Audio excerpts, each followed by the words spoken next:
Today we're going to be doing a review on this Scout 7 Stealth Cam.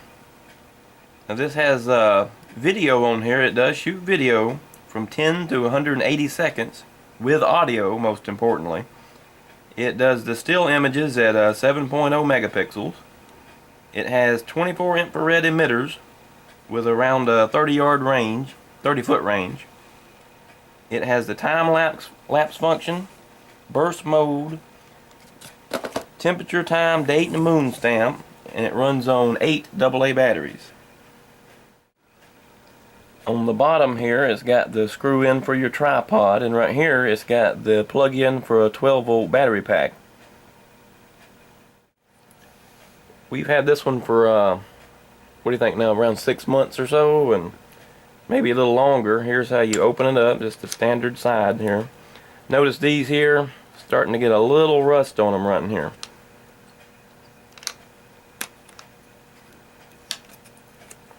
Opens up like so. That's where your SD card would go, right in here. This is for the TV and a USB cable to directly hook it to the computer. Here's where your batteries go. I think we've mentioned it takes 8 of them.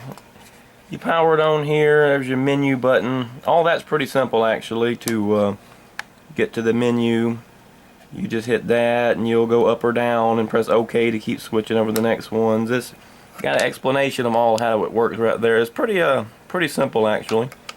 We've had a lot of cameras and some of them a little bit harder to use than others, but they're all basically the same once you figure one out and mess around with it long enough. The cons of this camera would definitely, one would have to be the motion sensor on it. This thing here, it will it usually records things depending on how far it is back when they're about in the middle of the picture instead of catching them when they're first walking in. Now we prefer to use the video setting on it rather than the pictures because you can see more, and of course you got the audio with it, and yeah, it tells a better story. But that's one thing, is a motion sensor, not too great. The picture though from the video is actually okay for night vision. The audio is pretty good. The main problem with the I would say the pictures or the video from what we've seen is sun up and sundown. It starts it'll just white out the entire image. It can't negotiate the lighting, so it just has the night vision come on too early or go off too late. That's a huge concern right there, especially because if you're trying to record, you know, animals or whatnot, any kind of game, they usually like to go out in those kind of conditions in the early morning or late evening. Let's see, something else we figured out is not to turn off the camera when you're walking down there and you're trying to get the SD card out and you just go to flip it off. If it's still recording here, and it will show right here on this little LCD screen, if it's still recording and you flip this off, it took us a while to figure that out. You will have a corrupted SD card every single time. We didn't know what the problem was. Wait for it to get through recording. It'll go back to the screen where it shows you 14 pictures, videos, whatever, then turn it off. That was a big deal there. Let's see. The strap that it came with to connect it to the tree, a very standard strap. It was okay, not long enough. We just got a bigger strap, a lot longer, because you know, you never know which size tree you want. It has a low battery indicator right here, that when your battery is low, let's see if I can turn on here, this will sit here and it'll just stay on red, and that guarantees that someone's going to see it and steal it no matter where you put it, unless it's hooked to the side of your house, hopefully. Very dumb. The ones who put that there thought, oh, okay, they'll be having to buy more cameras, we'll make more money, I'm sure. The little green test light there, when you first turn on the camera, it gives you a certain amount of time to get out of there. I think like 30 seconds or so, and it'll flash a few times and that'll cut off. But the low battery light, we really are amused by that. The one little add-on though I was wanting to mention, you get this locked back down a little bit, is on the back of it here, the adjustment on the tree this way. We had was having problems with that, as I'm sure most did, so we went ahead and got one of these, a universal mount. It has a little ball swivel on the back of it where you can make it raise up and down by loosening this and all. And this is from Primos. It's universal. It's worked pretty good. Here's a little picture of the box it came with there.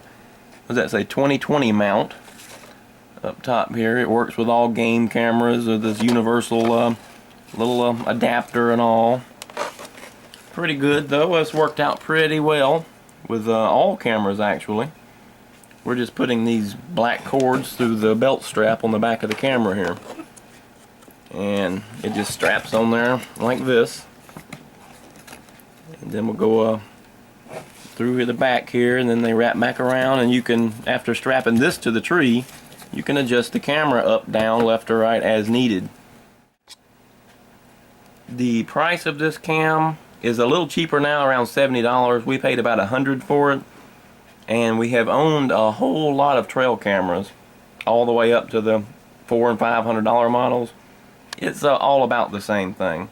We were not impressed with the really expensive ones. About the same as these, with their everything involved, the sensor and the time it takes for it to come on, and the volume, the picture quality, the video quality. And in my opinion, in our opinion, all about the same. And that should about wrap up this review here on the Stealth Cam Skout 7.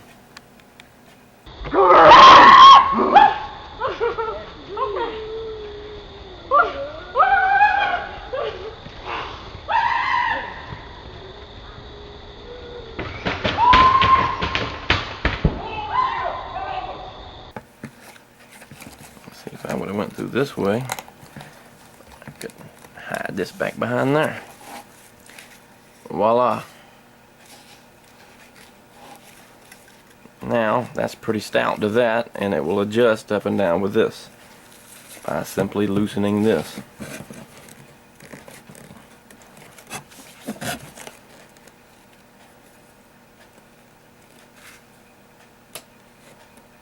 Then tighten it back where you need it if you got two hands. There you go.